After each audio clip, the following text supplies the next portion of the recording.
بسم اللہ الرحمن الرحیم الحمدللہ رب العالمین والصلاۃ والسلام علی رسولہ محمد وآلہ وصحبہ اجمعین، اما بعد۔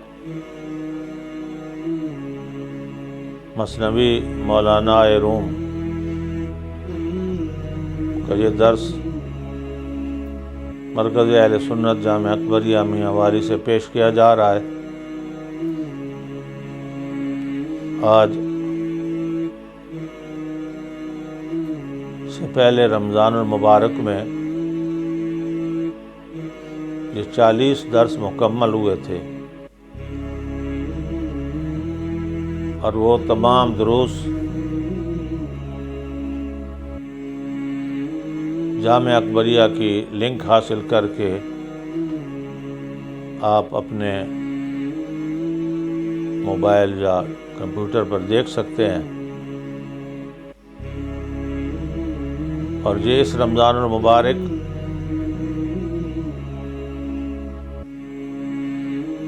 کا 13واں درس ہے جو آپ کے سامنے پیش کیا جا رہا ہے۔ آج کا درس حضور علیہ الصلوۃ والسلام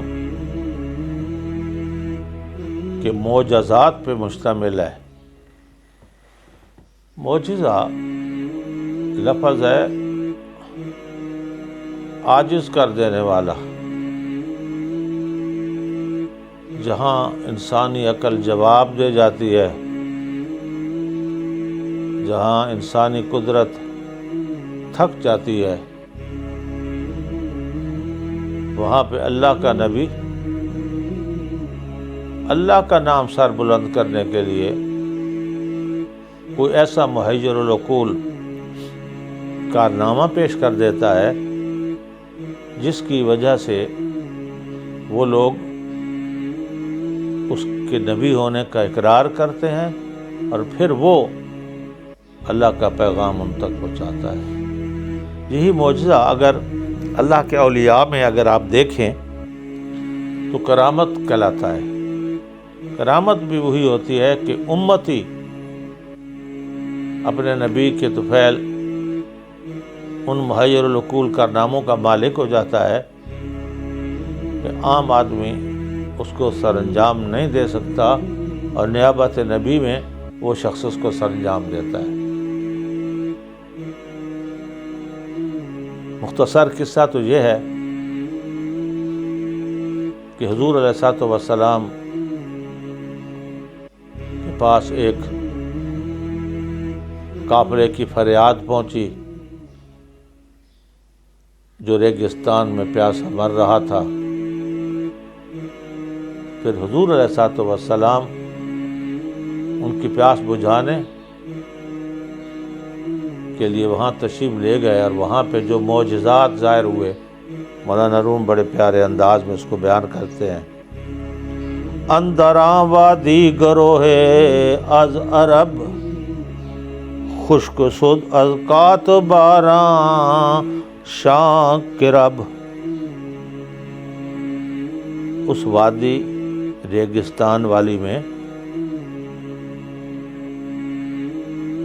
ایک قافلہ قحط کا شکار ہو گیا، اور ان کے جو مشکیزے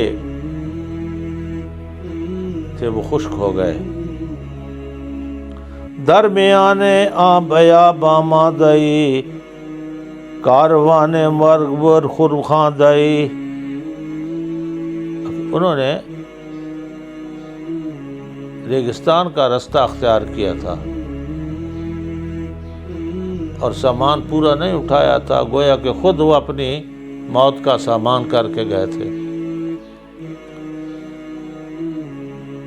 ناگہاں نیام ہوئی سے ہر دکان، مصطفیٰ پیدا شدہ از بیریون۔ دید کانجا کاروان بس بزرگ، برت فیرے گو در ساب و سترگ۔ حضور نے دیکھا کہ ایک قافلہ ریگستان میں مر رہا ہے، تڑپ رہا ہے، اور نبی کریم صلی اللہ علیہ وسلم اس قافلے کی امداد کے لیے تشریف لے گئے۔ اس طرح شاہ الزباں آویختہ خلق اندر ریگ ہر سو ریختہ۔ اونٹ بھی پیاس سے نڈھال ہو چکے تھے اور ان کی زبانیں باہر آ چکی تھی، اور ریت کے جو ٹیلے تھے وہ آگ کی گرمی برسا رہے تھے۔ مقصد یہ ہے کہ اونٹ جو ہوتا ہے وہ سخت جان ہوتا ہے، اور وہ پیاس سہنے میں سب سے زیادہ طاقتور ہوتا ہے۔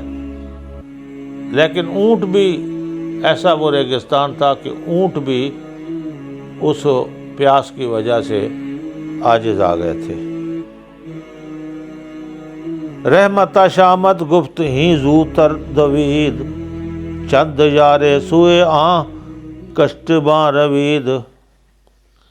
آپ صلی اللہ علیہ وسلم کو جب انہوں نے دیکھا تو مدد کے لیے پکارا، تو حضور نے فرمایا اپنے صحابہ سے، جاؤ اس ریت کے ٹیلے کے پچھلی طرف ایک اونٹ والا حبشی غلام جا رہا ہے، اس کے پاس پانی کا مشکیزہ، اس کو پکڑ کے لے آؤ۔ آشتر با سیرا باشتر سوئے من آرید با فرمان امر۔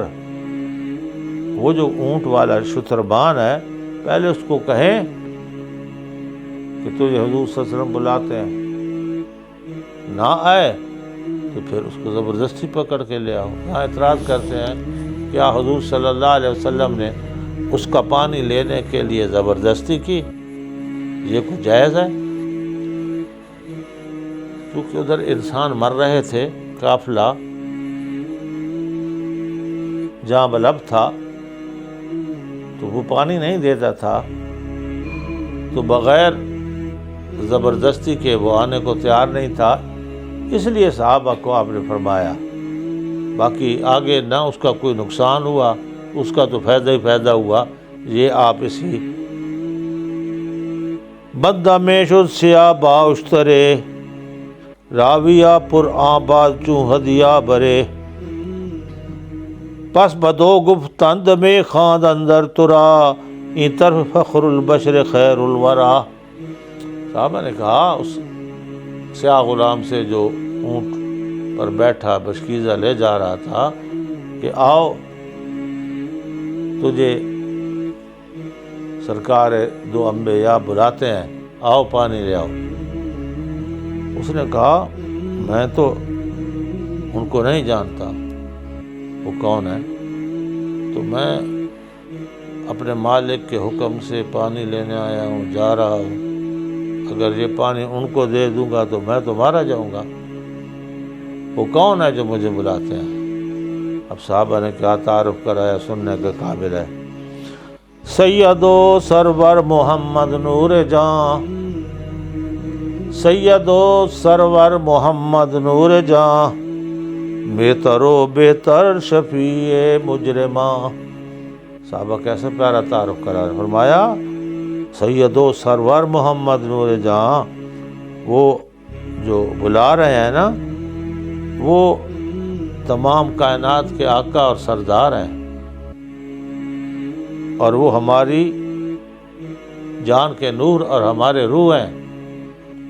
بہتر و بہتر شفیع مجرماں، آپ سے بہتر اور آپ سے اچھا مجرموں کی شفاعت کرنے والا کوئی نہیں ہے، آؤ وہ بلاتے ہیں آپ کو۔ نوحہ تعریف کردندش کے ہست، گفت ماں آنا وگر سائرست۔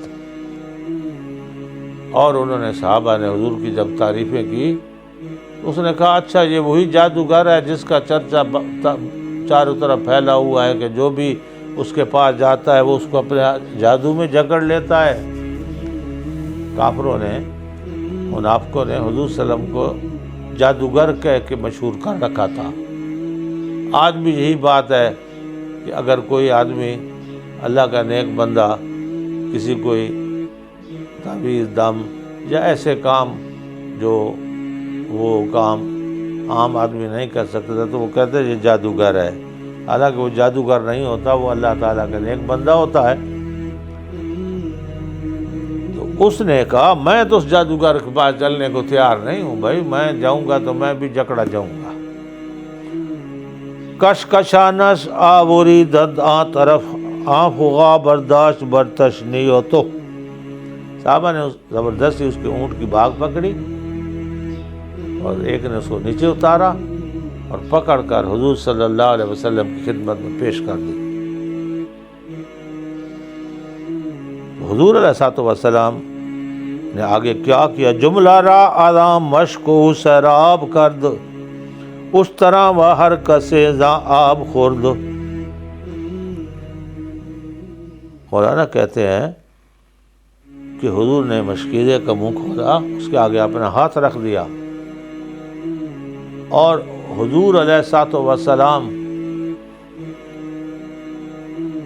کی انگلیوں سے پانی کے چشمے ابھرنے لگے۔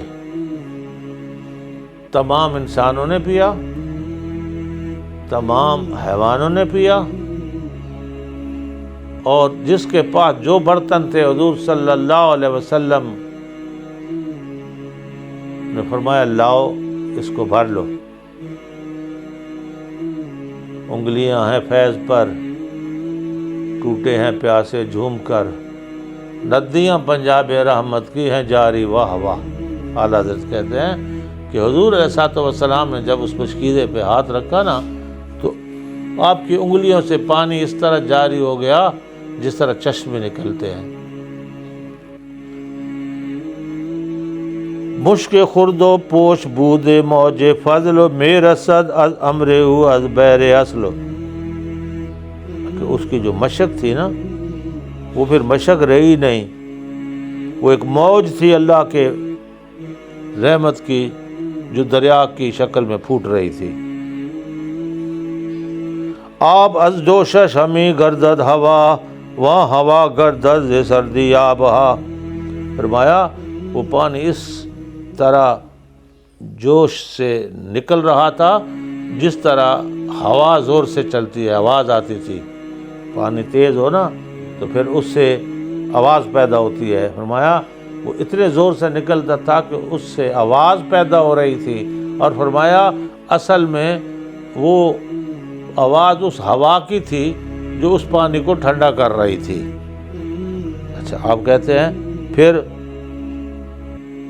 بیر کر میں موج زاں آمشتے ہو، مقسم آں فرجا انگشتے ہو۔ آپ نے فرمایا کہ جو اس کی انگلیاں تھیں، آپ صلی اللہ علیہ وسلم کی جو انگلیاں تھیں ان سے جو پانی بہہ رہا تھا، وہ غلام بڑے تعجب سے اور دیکھ رہا تھا کہ یہ کیا ہو گیا بھائی۔ با سبب با از مسبب غافلی، سوئے اورا پوشہا زاں آئلی زاں مائلی۔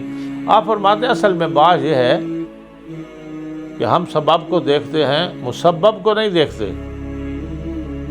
ہم جو ہمارے سامنے جو چیز ہوتی ہے نا ہم اسی کو دیکھتے ہیں، تو وہ چیز جو ذات بھیج رہی ہوتی ہے اس کی طرف تو ہم دیکھتے ہی نہیں ہیں، ہمارا ذہن ادھر جاتا ہی نہیں ہے، سمجھے نا۔ جب ہم کسی خوبصورت چیز کو دیکھتے ہیں تو اس میں ہماری نظر اور ہماری سوچ اٹک کے رہ جاتی ہے۔ کبھی کسی نے نہیں سوچا کہ جو چیز اتنی خوبصورت ہے اس کے بنانے والا رب کتنا خوبصورت ہوگا۔ یعنی ہم مسبب کی طرف نہیں جاتے، ہم جو ہے نا سبب ہی کو دیکھتے ہیں۔ تو سبب ہا رفت سر بر میزنی، ربنا و ربنا ہا میں کنی۔ کہ اگر تو اسی بات کے سبب کو دیکھ لے، سبب سے مسبب کو دیکھ لے تو اور کہنے کی ضرورت نہیں ہے، تو خود کہے گا اس کو چلانے والا میرا رب ہے، تو اس کو چلانے والا میرا رب ہے۔ اب غلام اکنوت پر بھی مشق خود، تا نگوئی در شکایت نیک بد۔ غلام چیخا، رویا کہ میری مشق کا سارا پانی تو آپ نے پلا دیا، تو میں مالک کو کیا جواب دوں گا؟ وہ مجھے تو مار ڈالے گا، وہ تو انتظار میں بیٹھا ہے کہ پانی آ رہا ہے، تو پانی تو آپ نے سارے لشکر کو پلا دیا۔ تو حضور علیہ الصلوۃ والسلام نے فرمایا تو دیکھ لے تیری مشق اسی طرح ہے۔ جب غلام نے دیکھی تو اس کی مشق پہلے سے زیادہ بھری نظر آتی تھی۔ آسیا حیران شد از برہان او، مید مید از لا مکان ایمان او۔ غلام دیکھ کر حیران ہو گیا کہ اتنے لشکر نے پانی پیا، اتنی سواریوں نے پانی پیا، اتنے برتن بھرے گئے، میری مشق تو اسی طرح بھری ہوئی ہے۔ تو وہ اس پر ایمان لے آیا کہ واقعی یہ اللہ کے نبی ہیں۔ آ نظر رو پوشا ہم بردرید، تا معین چشم غیبی بدید۔ پھر اس معجزے کی وجہ سے اللہ نے اس کے دل کے حجابات اٹھا دیے، اور وہ آنکھ اللہ اس نے اس کو دے دی جو غیب کے مسبب کو بھی دیکھنے لگی۔ دست و پایش ماند از رفتن برا، زلزلہ افکند در جان شلا۔ اب اس کو مالک بھی بھول گیا، اس کو مشق بھی بھول گئی، تو وہ حضور علیہ الصلوۃ والسلام کے ہاتھ اور پاؤں کے بوسے دیتا تھا اور کہتا تھا آپ مجھے کلمہ پڑھا دیں، آپ اللہ کے سچے نبی ہیں۔ وقت حیرت نیست حیرت پیش توست، عزیزما در آ چالا کو چوشت۔ انہوں نے کہا مجھے یہ سمجھ نہیں آئی کہ یہ پانی آیا کہاں سے، اتنا پانی آیا کہاں سے؟ آپ نے فرمایا تو پانی کی طرف دیکھتا ہے نا، جب تیری نظر پانی بھیجنے والے پہ پڑے گی نا تو پھر تجھے خود بخود پتہ چل جائے گا یہ پانی کہاں سے آیا ہے۔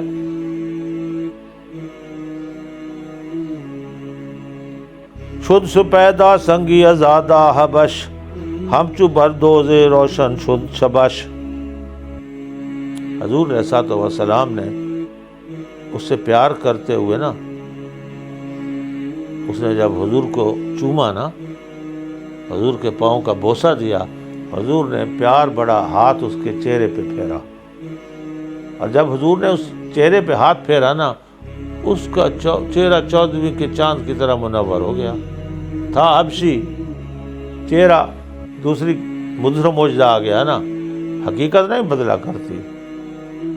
بے شک آپ دنیا کے صابر استعمال کر لیں، شیمپو استعمال کر لیں، لیکن جو اندر جلد کے حقیقت ہے وہ نہیں بدلتی۔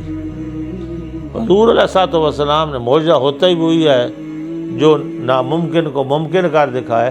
حضور نے جو ہی اس کے چہرے پہ ہاتھ پھیرا تو اس کا چہرہ منور ہو گیا اور وہ یوسف ثانی بن گیا۔ حضور نے فرمایا جب جاؤ جی اب مشکیزہ لے جاؤ اور اپنے مالک کو جا کر پیش کرو۔ کو غلام ما مگر سرگشت شد، یا بدو گرگے رسید و کشت شد۔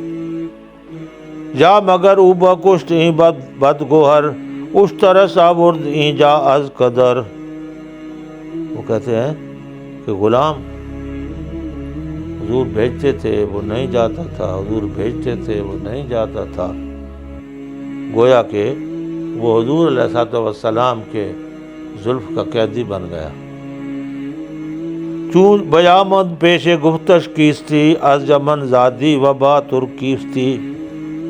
حضور نے فرمایا جاؤ، آگے معجزے اور ہونے ہیں نا، جاؤ تاکہ تمہارا مالک یہ نہ کہے کہ جو ہمارا غلام غدار تھا کیا نا۔ تو لوگوں نے دیکھا کہ ایک شخص جو جسم اس کا تو وہی ہے، لیکن چہرہ اس کا 14ویں کے چاند کی طرح منور ہے۔ تو مالک نے کہا اس سے تو کون ہے؟ کیا تو نے میرے غلام کو قتل کر دیا ہے اور پانی والا مشکیزہ تو لے آیا ہے؟ اس نے کہا جواب میں، گفت گر کشتم بدو چوں آمدم چوں بجائے خود دری خو آمدم۔ اس نے کہا جو میں بھائی تیرے غلام کو قتل کرتا تو پھر تیرے پاس کیوں آتا؟ میں وہی ہوں جو آپ کا غلام تھا، اور میں بتاتا ہوں کہ یہ چہرہ میرا کس طرح منور ہو گیا ہے۔ دیدام صدرے و بدرے گشتام صاحب فضلے و قدرے گشتام، دیدم صدرے و بدرے گشتام۔ فرمایا میں نے دیکھا ہے ایک صدر نشین تشریف فرما تھا، اس نے مجھے 14ویں کا چاند بنا دیا۔ صاحب فضلے و قدرے گشتام، پہلے میں کالا حبشی غلام تھا، اس نے ہاتھ پھیر کر مجھے قدر والا اور مرتبے والا بنا دیا ہے۔ ہیں چمی گوئی غلام من کو جاست ہی نخائی رست از من جو براس۔ اس نے کہا باتیں نہ کر، مجھے بتا میرا غلام کدھر ہے، ورنہ میں تجھے مار ڈالوں گا۔ تا بدانی کے ہما نم در وجود گرچ از شب دید من سو بے کشود۔ اس نے کہا میں وہی غلام ہوں، دیکھنا تیرا اونٹ بھی وہی ہے، تیری مشکیزہ بھی وہی ہے، پانی بھی میں لایا ہوں، میں بھی تیرا وہی غلام ہوں حبشی جو تجھ سے میں پانی لینے گیا تھا۔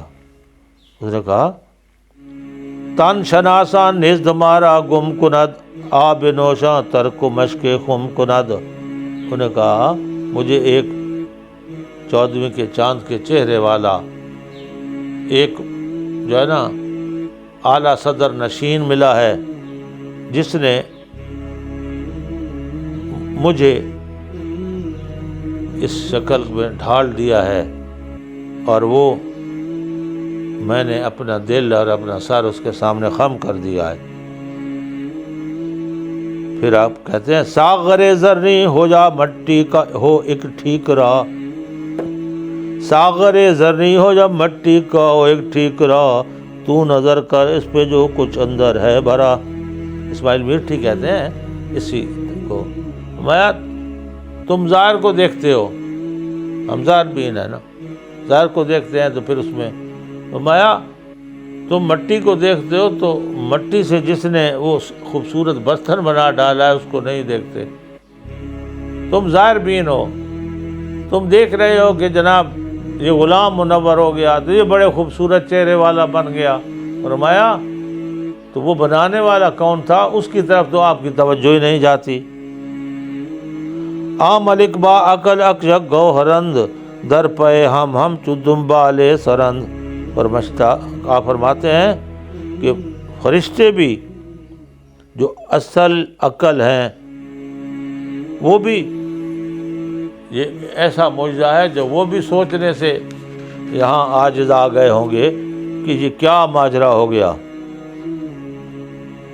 آپ فرماتے ہیں کہ نبی کریم صلی اللہ علیہ وسلم نے اس کو 14ویں کے چاند کی طرح جب بنایا تو اس نے پورے قافلے کو وہ پوری حضور کا تعارف کرایا، وہی تعارف جو پیچھے مولانا بتایا۔ ہم ملک ہم عقل حق را واج دے ہر دعا دمرا معین ساج دے، کہ فرشتے جو عقل کو بھی حق سمجھتے ہیں، حضرت آدم کے مددگار تھے، اور تعظیماً اللہ نے جو حضرت آدم کو ان کو سجدہ کرایا تو یہ بات ثابت کرنی تھی کہ آدم کا رتبہ اور مرتبہ تم سے اس لیے زیادہ ہے کہ وہ مٹی کا ہو کر میرے نام کو بلند کرنے والا ہے، جس میں خواہش بھی رکھی گئی ہے، جس میں مجبوریاں بھی رکھی گئی ہیں، جس کو غذا کی بھی ضرورت ہوتی ہے، جس کے بدن سے رطوبتیں بھی نکلتی ہیں، باوجود اس ہونے کے وہ میرا نام بلند کر رہا ہے اور میرے لیے خون بہا رہا ہے۔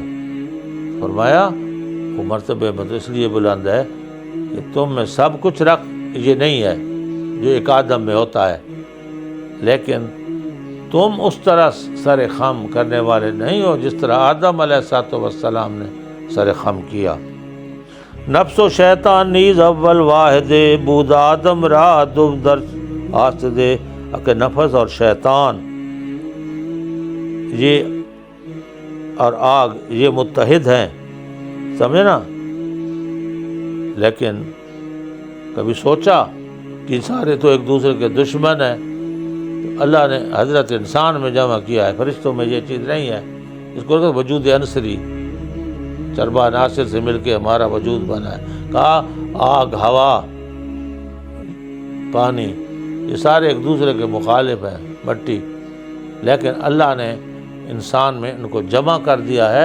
انسان بیک وقت مختلف جہات اور مختلف قدرتوں کا مالک ہے۔